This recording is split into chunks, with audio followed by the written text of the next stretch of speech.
Boys का universe super hero से packed है, जिनमें से हर एक के पास है बहुत यूनिक सुपर पावर्स, और इनमें से जो सबसे ज्यादा पावरफुल हैं उन्हें जगह मिलती है द सेवन में। द बॉयज के यूनिवर्स का सबसे पावरफुल सुपर हीरो टीम, जिसे एक pharmaceutical company what international own करता है, क्योंकि इन सुपर हीरोज को बनाया जाता है कंपाउंड वी नाम के एक ड्रग से, और इस ड्रग को वॉट इंटरनेशनल मैन्युफैक्चर करता है। तो आज हम लोग डिस्कस करने वाले हैं इसी कंपनी के कुछ प्रोडक्ट्स द सेवन के बारे में और इस यूनिवर्स में दिखाए गए टॉप 10 सुपर हीरोज के बारे में। तो बिना टाइम वेस्ट किए वीडियो को स्टार्ट करते हैं। Number 10, Billy Butcher. Billy Butcher Boys की लीडर हैं। वैसे वो बचपन से कोई सुपर हीरो नहीं था, लेकिन जब वो एक दिन टेम्पररी कंपाउंड वी सीरम से खुद को इंजेक्ट करता है तब उसे मिलता है सुपर पावर। अगर उसके पावर्स की बात की जाए तो फिर उसके पास है सुपर ह्यूमन स्ट्रेंथ, और वो अपने आंखों से पावरफुल लेजर बीम अटैक कर सकता है। बिली इस पावर को अपनाता है क्योंकि उसे होमलैंडर से बदला लेना है, क्योंकि होमलैंडर उसके वाइफ के डेथ के लिए रिस्पॉन्सिबल है, और सिर्फ इसी रीजन से बिली खुद को कंपाउंड वी से इंजेक्ट करता है। लेकिन बिली की ये पावर्स टेम्पररी है, पर इस टेम्पररी पावर्स के साथ भी वो होमलैंडर को टक्कर दे सकता है, और इसी रीजन से वो नंबर 10 पर है।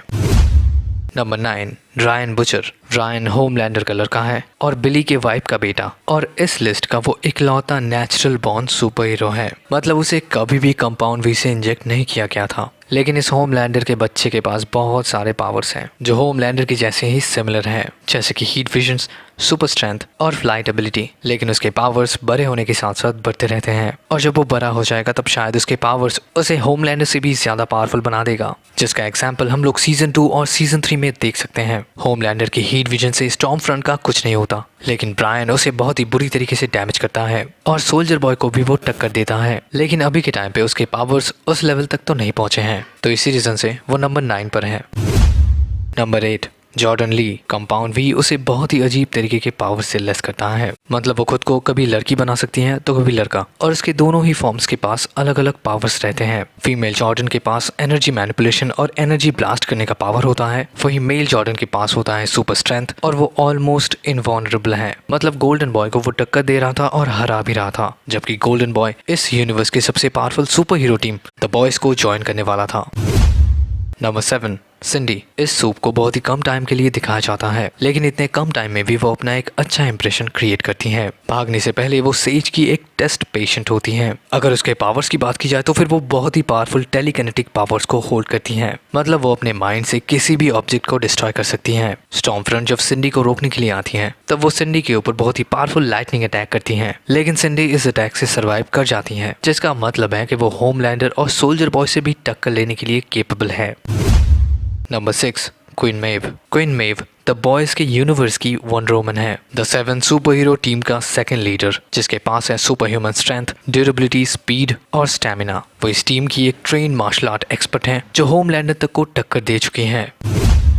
Number 5, Sam Riordan. Sam golden boy का भाई है, लेकिन उसका लाइफ उसके भाई की जैसे ग्लैमरस नहीं है, क्योंकि वो भी कैप्टिविटी के अंदर ही रहता है। ना चाहते हुए भी वो एक ऐसे इंस्टीट्यूशन के अंदर कैद है जहाँ पे उसके ऊपर एक्सपेरिमेंट्स होते हैं। अगर उसके पावर्स की बात की जाए तो फिर उसके पास है सुपर स्ट्रेंथ, जो इसे ए लिस्टर सुपर हीरोज जैसे कि होमलैंडर, सोल्जर बॉय, क्वीन मेव या फिर स्टॉर्म फ्रंट के जैसे ही पावरफुल बनाते हैं। एक हिसाब से वो बॉयज के यूनिवर्स का इनविंसिबल है, लेकिन वो दिमाग से थोड़ा सटका हुआ है, तो इसी रीजन से उसके ऊपर रिलाई तो नहीं किया जा सकता।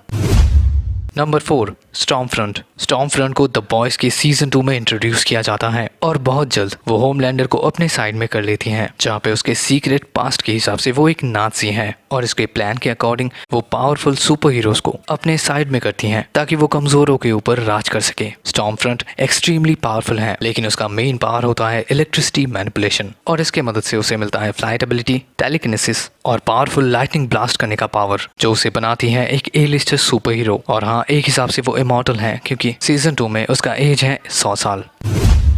Number 3, Mary मराव। मैरी बचपन से ही द 7 को ज्वाइन करना चाहते थे, और उसके पास जो पावर्स हैं उस हिसाब से वो एक वर्दी सुपर हीरो है, क्योंकि उसके पास बहुत ही यूनिक पावर्स हैं। वो अपने खून से वेपन्स बना सकती हैं जो विक्टोरिया न्यूमैन के जैसे ही हैं, लेकिन वो ज्यादा डेंजरस हैं। वो अपने ब्लड से सिर्फ वेपन्स ही नहीं बनाती, वो दूसरों के ब्लड्स को भी यूज कर सकती हैं, और वो दूसरों को ठीक भी कर सकती हैं। और इस हिसाब से वो द बॉयज के यूनिवर्स का one of the most powerful character है। लेकिन जन वी का एंडिंग देखकर लगता है कि वो द 7 के लिए नहीं, वो बॉयज के लिए बनी है।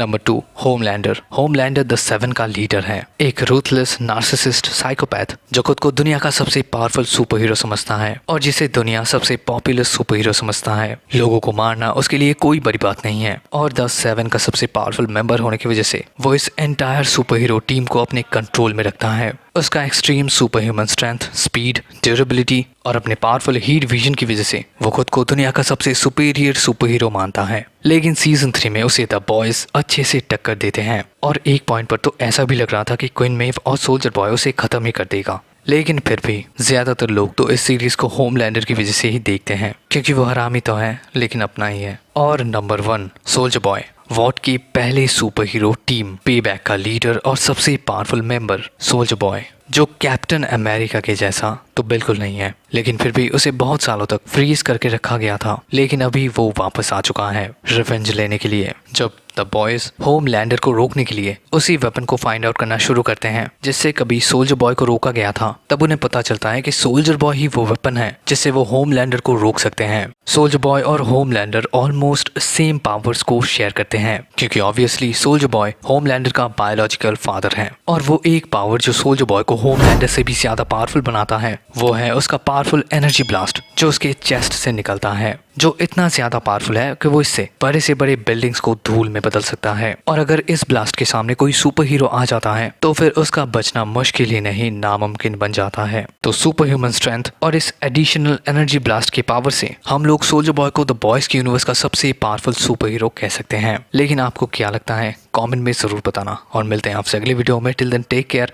And peace out.